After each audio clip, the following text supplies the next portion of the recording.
السلام علیکم ورحمۃ اللہ وبرکاتہ۔ آج کا ہمارا پروگرام ہے عشرہ ذو الحجہ کی اہمیت و فضیلت کے حوالے سے۔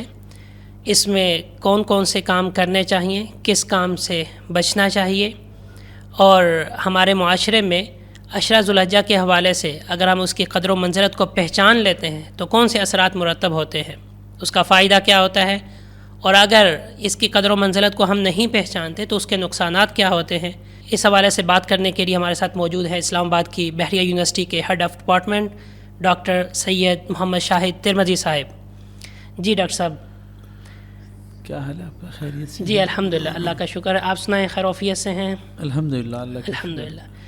تو ڈاکٹر صاحب، ہمارا جو آج کا موضوع ہے، جو عنوان ہے، اس حوالے سے میں سب سے پہلے یہ پوچھنا چاہوں گا کہ عشرہ ذو الحجہ کیا چیز ہے، اور پھر اس کی اہمیت اور فضیلت کیا ہے اسلام کے اندر۔ اس حوالے سے ذرا ہمیں قرآن و سنت کی روشنی میں ذرا ہمارے سامعین کو یہ ذرا واضح فرمائیے کہ ہم اس میں اس کی اہمیت کو کیسے سمجھ سکتے ہیں، اس سے کیسے فائدہ اٹھا سکتے ہیں، اور اگر ہمیں اس کی اہمیت کا نہ پتہ چلے تو ہمارا کیا نقصان ہو سکتا ہے۔ الحمدللہ رب العالمین والعاقبۃ للمتقین والصلاة والسلام علی اشرف الانبیاء والمرسلین والحمد للہ رب العالمین۔ قال اللہ تعالی فی القرآن المجید والفرقان الحمید والفجر ولیال عشر۔ اللہ تعالی نے قرآن مجید میں قسم کھائی ہے اور فرمایا، اور قسم ہے فجر کی، اور قسم ہے 10 راتوں کی۔ مفسرین نے بالعموم ان 10 راتوں سے مراد ذو الحجہ کی پہلی 10 راتیں مراد لیا ہے۔ تو نبی رحمت صلی اللہ علیہ وآلہ وسلم کی متعدد احادیث میں بھی اس بات کی طرف اشارہ اور وضاحت ملتی ہے کہ اللہ رب العالمین نے ان 10 دنوں کی، ذو الحجہ کے جو پہلے 10 دن ہیں، ان کی فضیلت بیان کی ہے، اور ان کی قسم کھا کر ان کی اہمیت کو واضح کرنے کی ہمارے سامنے ایک بہترین شکل پیش کی ہے۔ تو اگر ہم صرف اس بات کو سمجھ لیں کہ اللہ رب العالمین تو اصدق القائلین ہیں، ان کو کسی بات کے لیے قسم کھانے کی ضرورت نہیں ہے، وہ جو بھی کہیں گے وہ سچ اور حق پر مبنی ہے، لیکن کسی بھی چیز کی اہمیت کو واضح کرنے کے لیے اور زیادہ اس کے اوپر فوکس کرنے کے لیے اللہ رب العالمین نے کئی مقامات پر مختلف چیزوں کی قسم کھائی، یعنی اہمیت بڑھانے کے لیے۔ کہ ہم یہ کہہ سکتے ہیں کہ اس قسم کا مطلب یہ ہے کہ لوگوں کے دلوں میں، انسانوں کے ذہنوں میں یہ بات تاکیداً شامل ہو جائے کہ اب چونکہ بات قسم کھا کر کہی جا رہی ہے تو یقیناً یہ بہت اہم اور کوئی امپورٹنٹ مسئلہ ہے۔ جیسے عموماً معاشرے میں بھی عام گفتگو کے درمیان جب ہم گفتگو کرتے ہیں تو بہت ساری باتیں عمومی باتیں ہوتی ہیں، لیکن کچھ باتوں میں قسم اٹھا دی جاتی ہے، تو اس قسم اٹھانے سے بات پختہ اور یقینی ہو جاتی ہے۔ تو یہاں اس کی اہمیت کے طور پر اس کو یہ کہا گیا وَلَيَالٍ عَشْرٍ وَالشَّفْعِ وَالْوَتْرِ، وہ جفت اور طاق دونوں، یعنی یہ جو عشرہ ذو الحجہ ہے، اس میں جتنے بھی جفت دن آ رہے ہیں اور جتنے بھی طاق دن آ رہے ہیں، یعنی پہلی ذو الحجہ سے لے کر 10 ذو الحجہ تک کے جتنے بھی دن اور راتیں ہیں، یہ بہت قیمتی اور اہمیت کی حامل ہیں۔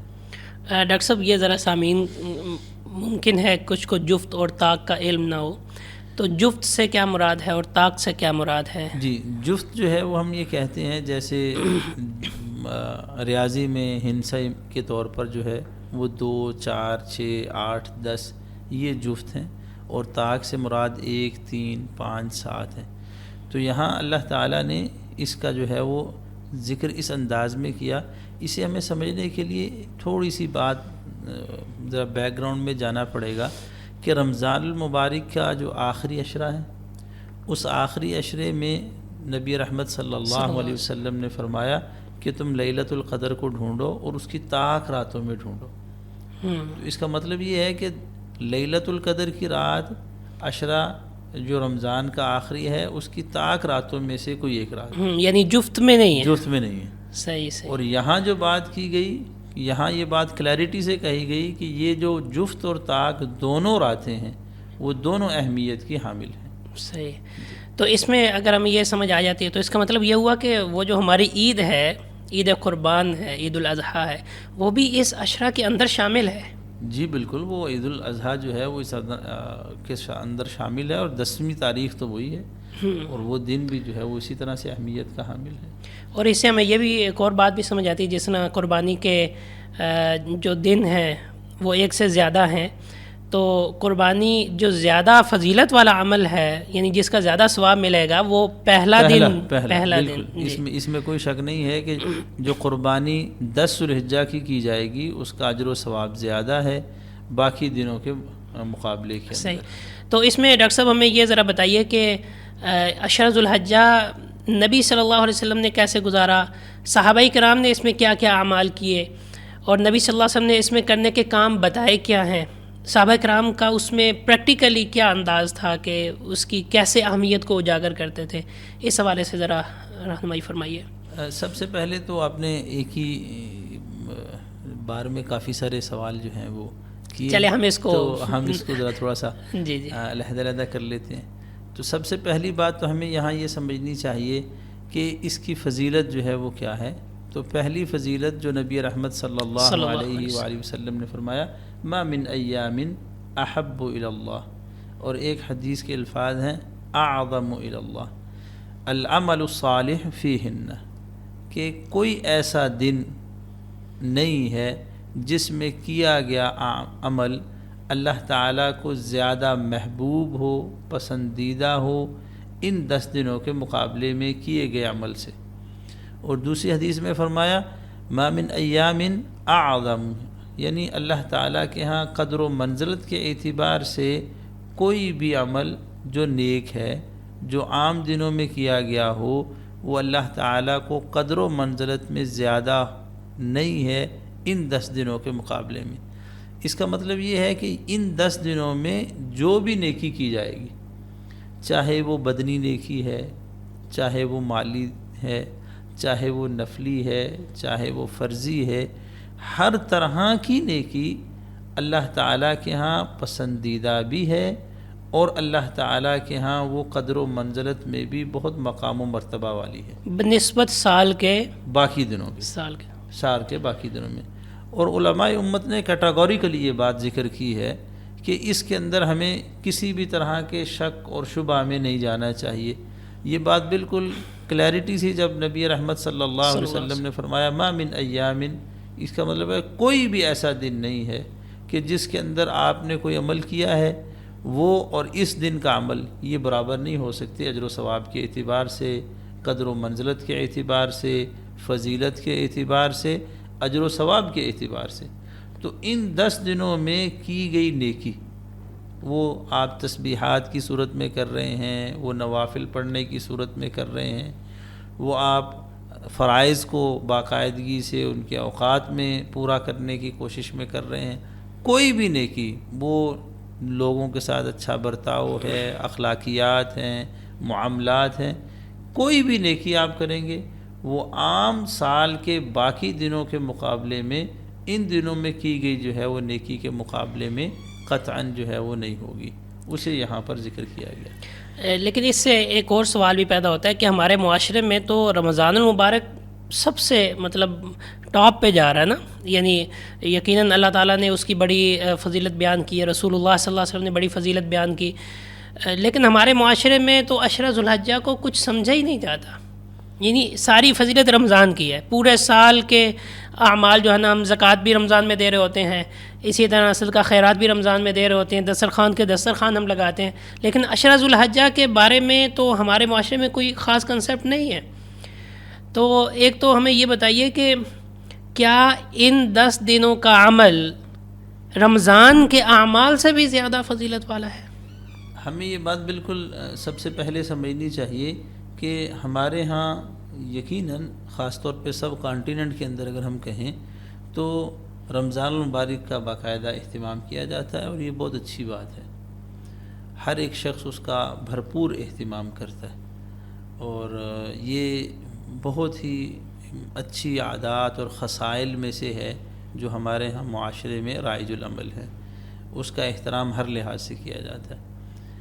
جہاں تک عشرہ ذو الحجہ کے حوالے سے بات کریں تو میرے خیال میں ہم نے لوگوں کو اس کی اویئرنیس ابھی تک نہیں دی.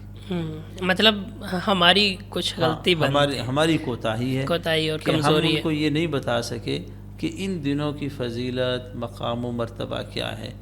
کیونکہ جو شخص ایک عام، اگر ہم شخص کی مثال لیں جو عام دنوں کے اندر سستی کرتا ہے، لیکن جب رمضان آتا ہے تو وہ تیاری کرتا ہے، اہتمام کرتا ہے، اور ان ساری چیزوں کو کوشش کرتا ہے امپلیمنٹ کرنے کی. تو اگر اسی شخص کو ہم عشرہ ذو الحجہ کے حوالے سے یہ بات بتلائیں، اس کو یہ کانسیپٹ دیں، اس کو کلیئرٹی دے دیں کہ ان دنوں میں کیا گیا جو عمل ہے وہ سال کے باقی تمام دنوں میں کیے گئے عمل سے زیادہ اللہ کے ہاں محبوب بھی ہے اور فضیلت والا بھی ہے. تو کیسے ممکن نہیں ہے کہ ایک عام انسان جب یہ سنے اور وہ اس کی طرف نہیں رغبت کرے گا.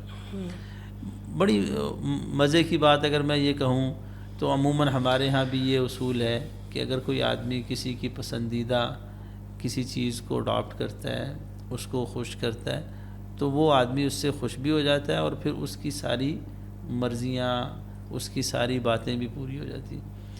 تو میں اس کو ایسے سمجھتا ہوں کہ اس میں جو یہ کہا گیا احب الاعمال الی اللہ، تو اگر ہم اس میں سارے اچھے کام جو اللہ تعالیٰ نے ہمیں بتلائے وہ کریں اور وہ اللہ کو پسندیدہ ہیں، اگر ہم وہ کریں گے تو اس کے بعد جو بھی درخواست ہم اللہ تعالیٰ سے کریں گے اپنی ضروریات کے اعتبار سے، اپنی حاجات و مناجات کے اعتبار سے، تو وہ یقیناً قبول ہو جائیں گی. کیونکہ اللہ نے کہا کہ یہ پسندیدہ عمل ہے، تو اللہ تعالیٰ پسندیدہ عمل سے خوش ہو رہے ہیں، اور اسی خوشی کے اندر انسان اللہ تعالیٰ سے اپنی حاجات و مناجات رکھے تو یقیناً اس میں اس کو کامیابی حاصل ہو. یقیناً.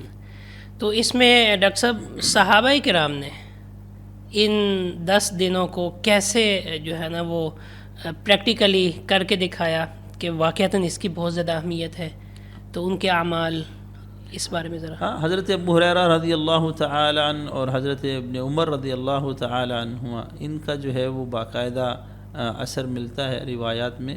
کان یخرجان الی السوق ویکبران ویکبر الناس بتکبیرہما، کہ صحابہ اکرام رضوان اللہ اجمعین کا عمل یہ ہوتا کہ یہ بازاروں میں نکلتے، تکبیرات بلند کرتے، اور لوگ ان کی تکبیرات کو سن کر تکبیرات کو بلند کر دیتے. تو اس کا مطلب یہ ہے کہ یہ جو دن ہیں یہ اللہ تعالیٰ کی بڑائی بیان کرنے کے دن ہیں، کیونکہ نبی رحمت صلی اللہ علیہ وآلہ وسلم نے خود فرمایا فَأَكْثِرُوا فِيهِنَّ التَّحْلِيلُ وَالتَّكْبِيرُ وَالتَّمْحِيدُ.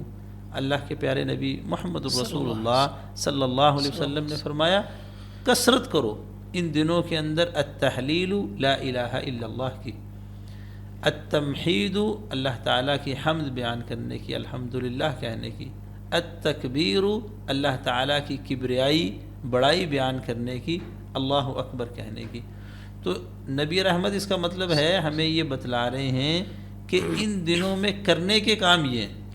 تو اس سے یہ بھی پتہ چلا کہ رمضان کی نسبت اس میں ایک اضافی کام بھی ہے. اضافی کام بھی، بالکل ٹھیک بات ہے آپ کی، کہ اس عشرہ ذو الحجہ کے اندر کرنے کے کاموں میں یہ بات کیٹاگوریکلی کہا گئی کہ کثرت کے ساتھ تکبیر و تحلیل اللہ تعالیٰ کی بڑائی بیان کی جائے، اور وہ بڑائی بھی ایسے ہو کہ اعلانیہ ہو رہی ہو. جیسے صحابہ اکرام رضوان اللہ اجمعین کا عمل میں نے آپ کے سامنے ذکر کیا کہ صحابہ بازاروں میں جا رہے ہیں اور اونچی آواز میں جو ہے وہ تکبیرات بلند کر رہے ہیں. میں اس کو سمجھتا ہوں کہ اگر ہم اپنے حلقہ احباب میں جاتے ہیں، دوست سے ملتے ہیں، آگے پیچھے کسی اور مجلس میں جاتے ہیں، تو ہمیں یہ کم از کم ان 10 دنوں کے اندر اہتمام کرنا چاہیے کہ ہم اس میں سے کچھ وقت جو ہے وہ اللہ تعالیٰ کی تکبیر بلند کریں، تاکہ لوگ بھی جو ہے اس تکبیر کے ساتھ اللہ تعالیٰ کی تکبیر بلند کریں۔ تکبیرات کے بہت سارے الفاظ جو ہے وہ مروی ہیں، نبی رحمت صلی اللہ علیہ وآلہ وسلم کی بہت ساری روایات میں اللہ اکبر، لا الہ الا اللہ واللہ اکبر، اللہ اکبر وللہ الحمد، یہ جو ہمارے معاشرے میں جسے ہم تکبیرات العید کہتے ہیں، عید کی تکبیرات کہتے ہیں، بہت خوبصورت بات کی۔ ہم اس کو عموماً یہ سمجھتے ہیں کہ شاید یہ تکبیرات عید ہی ہیں، اور ہم نے صرف عید کے موقع پر یا عیدگاہ میں پڑھنی ہے، یا کچھ ہم نے پریکٹسز اچھی اڈاپٹ کی کہ نماز جو فرضی نماز ہے اس کے بعد ہم اس کو جو ہے وہ پڑھتے ہیں۔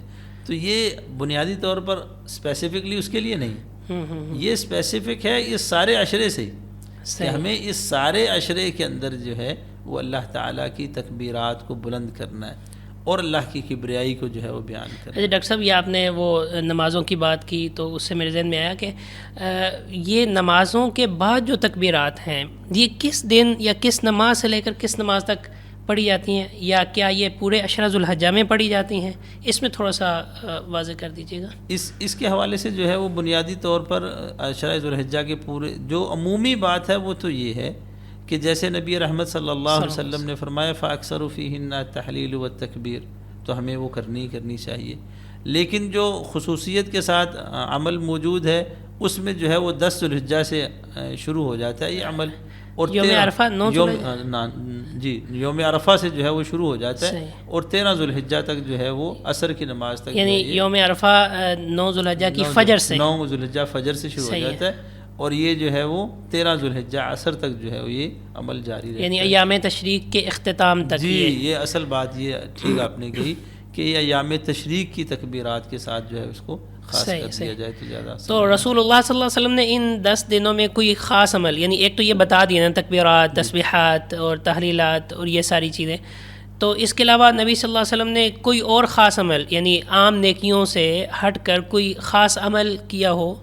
جیسے روزہ، جی نبی صلی اللہ علیہ وسلم جو ہے وہ باقاعدہ ان 9 دنوں کا روزہ رکھتے، صحیح، مطلب پہلی ذو الحجہ سے لے کر 9 ذو الحجہ تک آپ روزے کا اہتمام کرتے، اور جو ہے وہ یوم عرفہ کے روزے کی تو بہت زیادہ فضیلت بیان فرمائی۔ آپ صلی اللہ علیہ وسلم نے فرمایا صوم یوم عرفہ انی احتسب علی اللہ ان یکفر السنہ الماضیہ، کہ میں اللہ تعالیٰ سے یہ امید رکھتا ہوں کہ جو یوم عرفہ کے دن کا روزہ رکھے گا اللہ تعالیٰ اس کے 1 سال پہلے اور 1 سال آنے والے کے گناہوں کو معاف فرما دے۔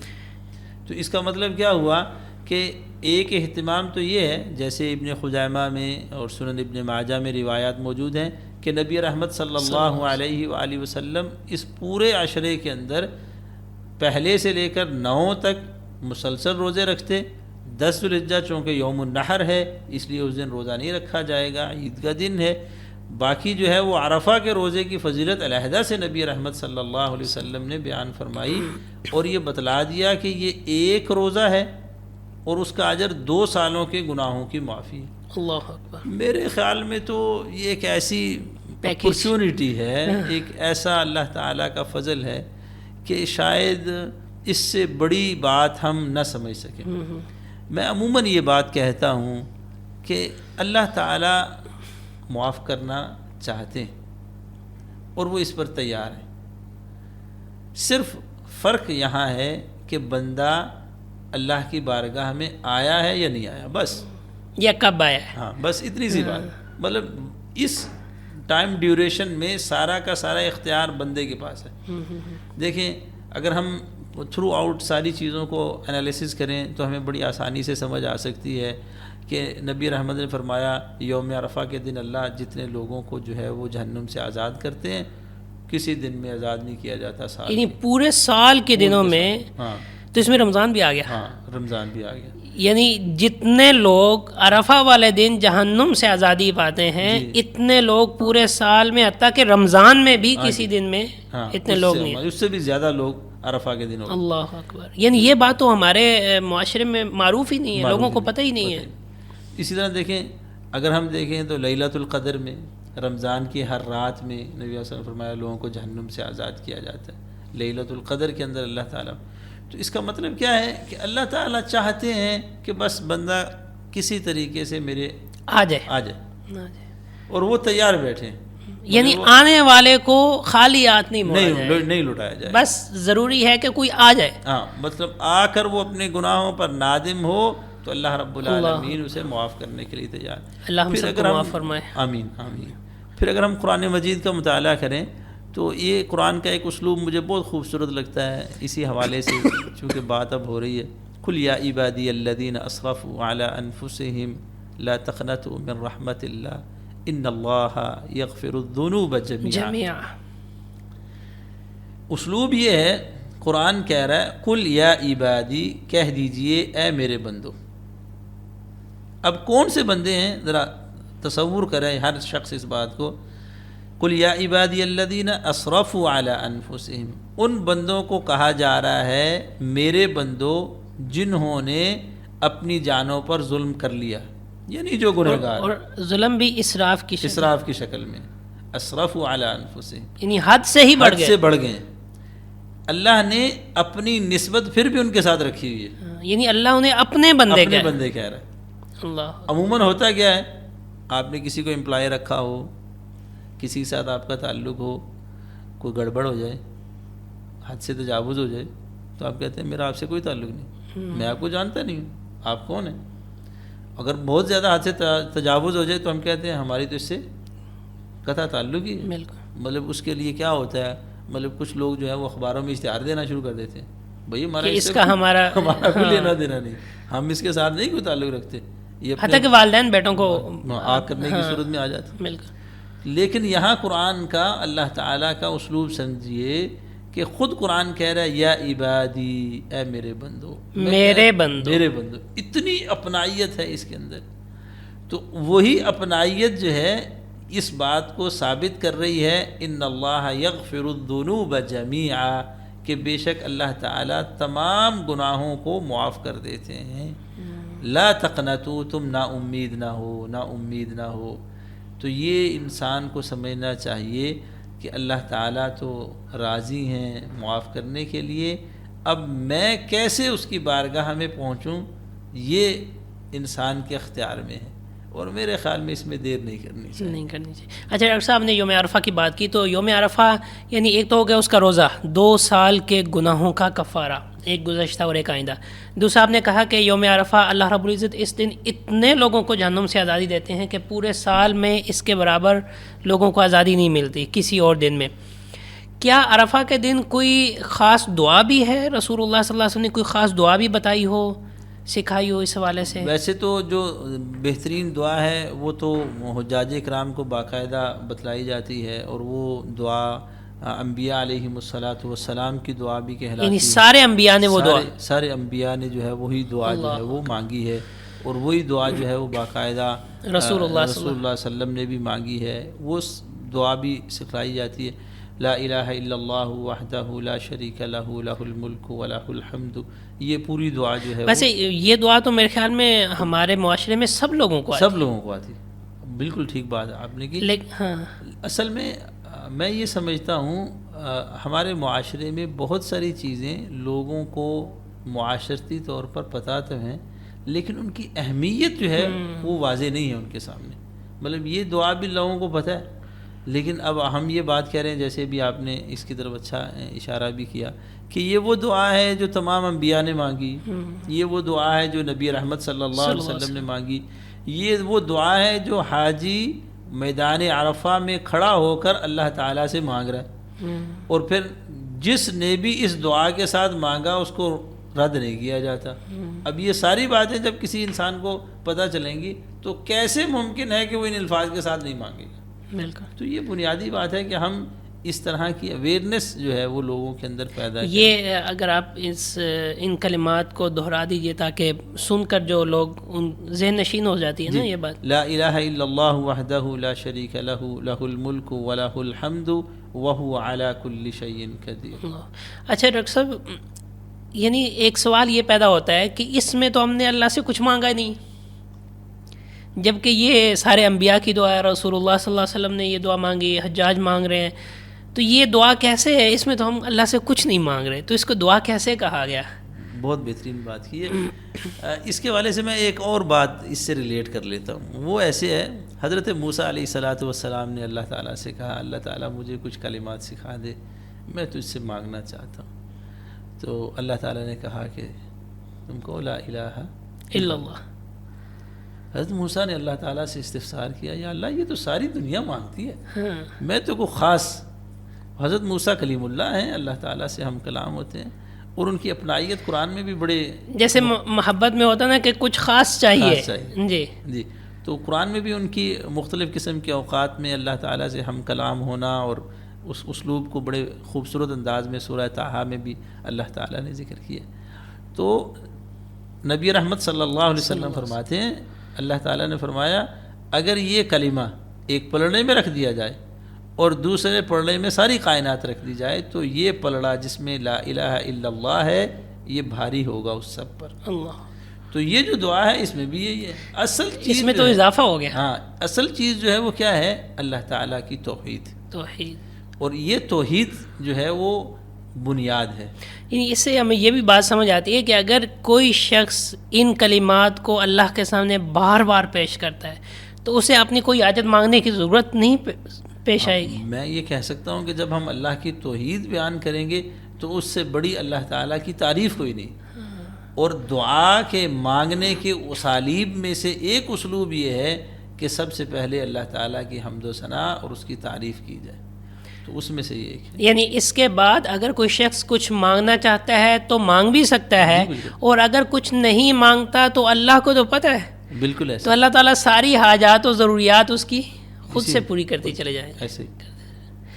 اچھا ڈاکٹر صاحب، اس میں ایک یہ سوال پیدا ہوتا ہے کہ آپ نے ماشاءاللہ بہت اچھے طریقے سے عشرہ ذو الحجہ بتایا کہ کیا چیز ہے، اس کی اہمیت کیا ہے، قرآن میں، حدیث میں، صحابہ کرام نے کیسے کر کے دکھایا.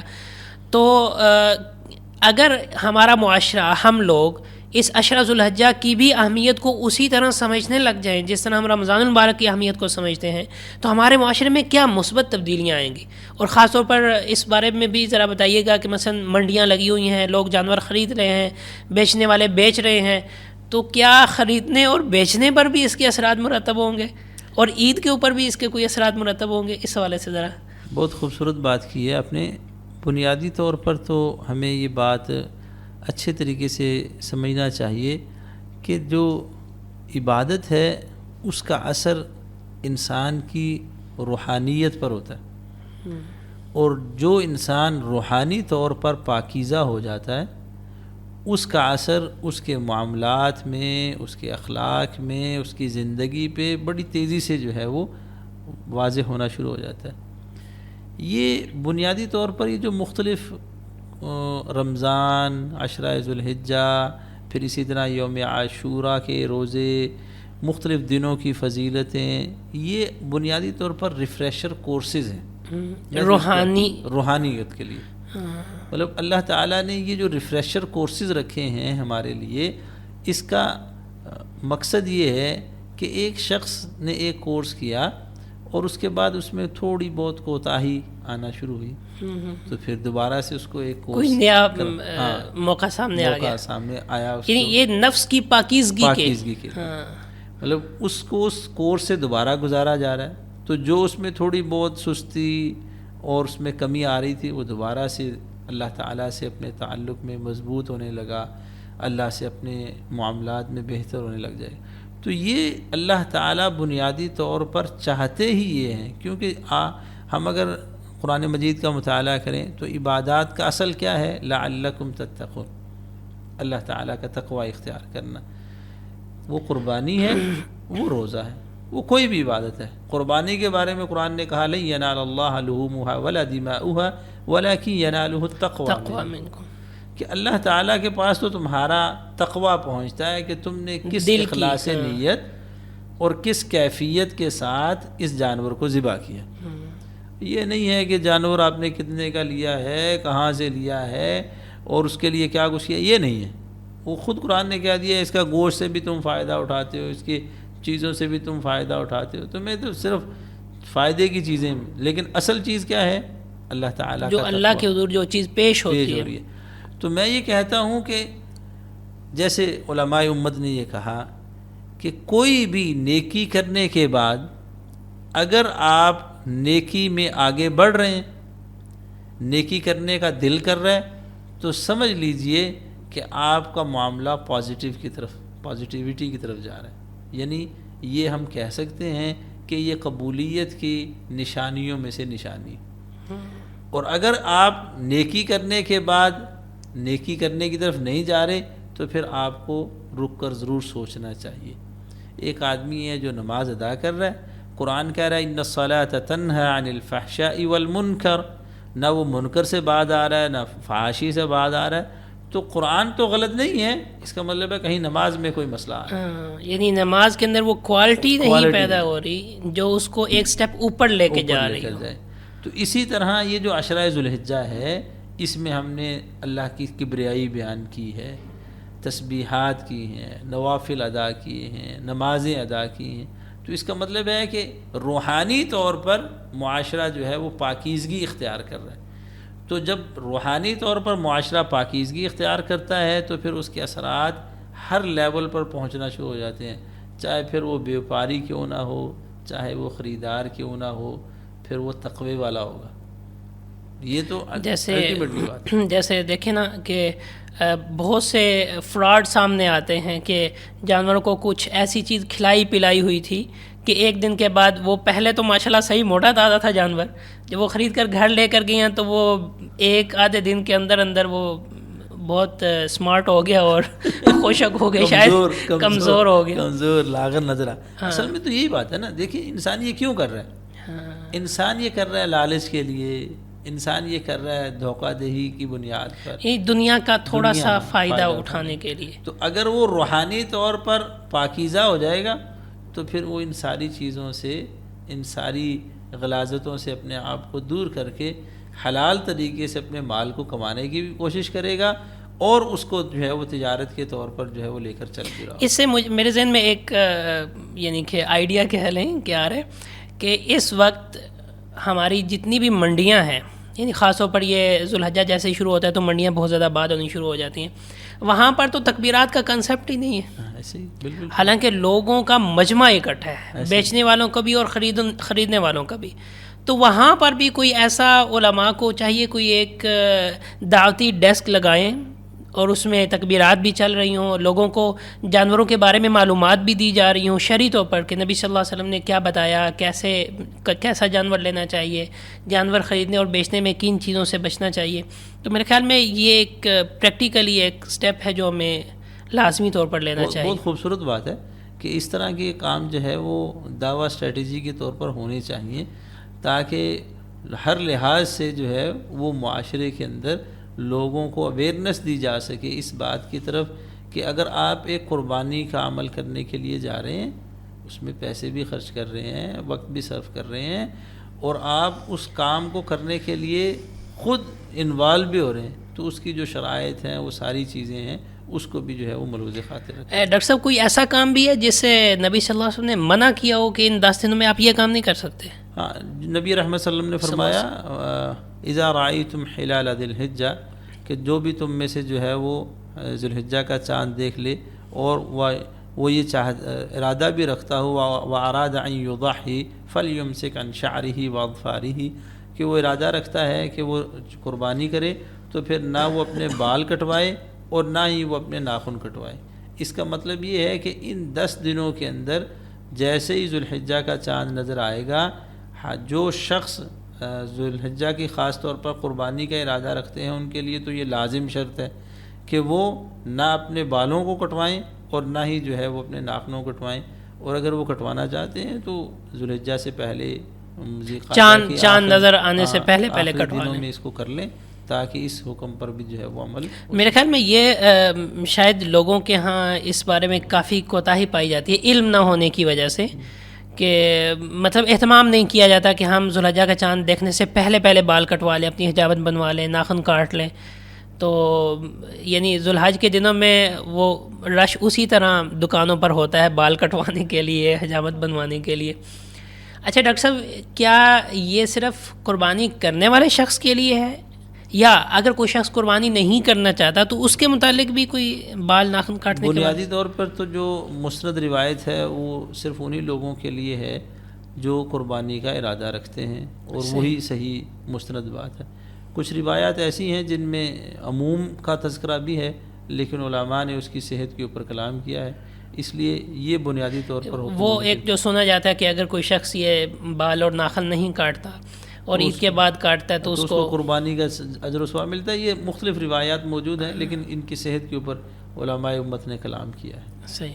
تو اس کا مطلب جس طرح منڈیوں کے حوالے سے ایک دعوتی اسٹریٹجی بن سکتی ہے، تو اسی طرح یہ جو سالون وغیرہ بنے ہوئے ہیں جہاں پر لوگ بال کٹواتے ہیں، تو وہاں پر بھی اویئرنیس کرنے کی بہت زیادہ ضرورت ہے، لوگوں کو بتانے کی، خاص طور پر جو حجام جو خود کاٹنے والے ہیں انہیں بھی بتانے کی ضرورت ہے کہ بھائی ان دنوں میں یہ عمل کرنا چاہیے اور اس کا یہ اہتمام کرنا چاہیے۔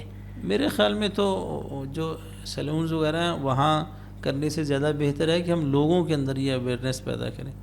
اس کی وجہ یہ ہے کہ ایک آدمی ایک کاروبار سے منسلک ہے، اگر آپ اس کے تک اس طرح کی کوئی بات اپروچ کریں گے تو وہ کہے گا میری دکان بند کر رہے ہیں، مختلف قسم کے اس کے سامنے خدشات واضح ہوں گے، تو یہ مستحسن عمل نہیں ہوگا۔